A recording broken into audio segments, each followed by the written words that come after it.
আচ্ছা দাদা, আপনি কি বেকার ভাতা টাকা পেয়েছেন? হ্যাঁ হ্যাঁ আমি পেয়েছি।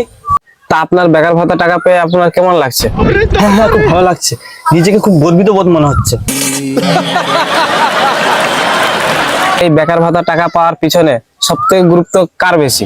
দেখুন, আমার যতটুকু মনে হয় এই বেকার ভাতার টাকা পাওয়ার পিছনে এই ওপো কোম্পানির এই ফোনটির গুরুত্ব সবচেয়ে বেশি। তা আপনি এই যে সাফল্য অর্জন করেছেন এর পিছনের রহস্যটা একটু যদি বলতেন তাহলে ভালো হতো। দেখুন, এটা পেতে গিয়ে আমাকে খুব কঠোর পরিশ্রম করতে হয়। যেমন সারাদিন টোটো করে ঘোরা, রাত্রে এই মোবাইলে ফ্রি ফায়ার খেলা, দিনের পর দিন চাকরির ফর্ম ফিল আপ না করে বাড়িতে গালাগালি খাওয়া, 24 ঘন্টার মধ্যে 20 ঘন্টা রিলস দেখা, আরো ইত্যাদি ভাবে কঠোর পরিশ্রম করে আজ আমি এই সাফল্য অর্জন করেছি।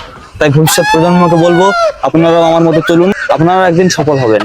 বাহ, খুব সুন্দর, এর জন্য একটা হাততালি।